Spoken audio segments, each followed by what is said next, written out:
Yo! Hey guys, it's me, Nintendo, and welcome back to my YouTube channel. 1, 2, 3. I've been running from the pain, trying not to feel the same, but it's a shame that we miss again.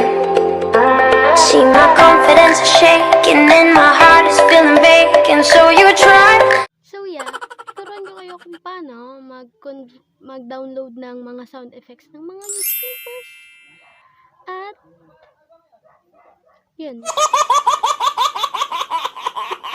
Yun na nga. Yeah. Huwag natin patagalin to. Let's get started. So yan, nandito tayo sa screen recorder. So tuturuan ko na kayo kung paano mag-export nandun sa dito. Mapunta sa play music. So open mo tayo YouTube.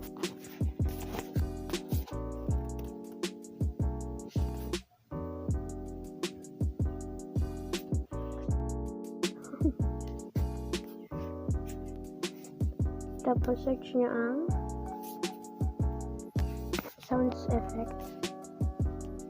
Ayan, ito sounds effects YouTuber use. Makikita nyo lahat ng mga ginagamit ng mga YouTubers. Sige, hanap tayo ng ito. Try natin ito. Wow! Ayan, wow! Tapos ika-copy link.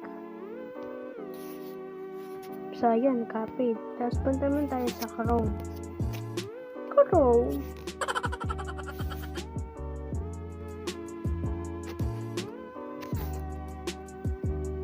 So, yung Chrome.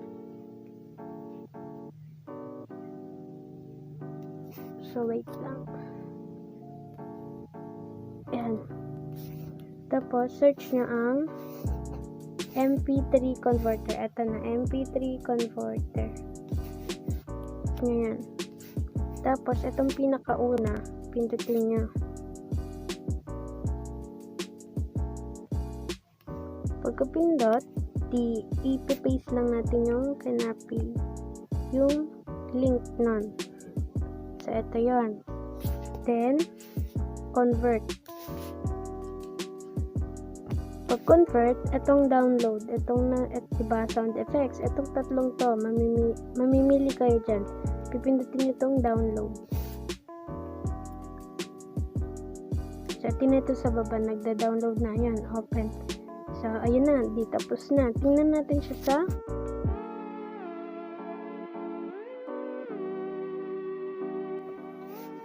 yan. Tingnan natin siya. Hanapin natin siya yung wow!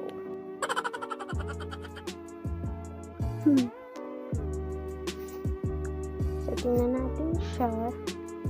Tingnan natin. Lang. Itong download. So, yan. Hanapin natin yan. Ito yan. Wow! Oh my God! Wow! So, yun. Diba, nakita yun naman, sobrang easy lang na mag-download ng mag-download ng mga sound effects ng YouTubers. So, yeah, kung gusto nyo pa isa pang tutorial kung paano mag-download ng mga memes, tuturo ko sa inyo. Magbabalik tayo sa next vlog. Bye-bye! Shoutout pala muna tayo. Shoutout kay Alay Sarangabilia, kay Jetro Sibilia. Siyempre dun sa mga tropa kong sumasuport sa solid kayo.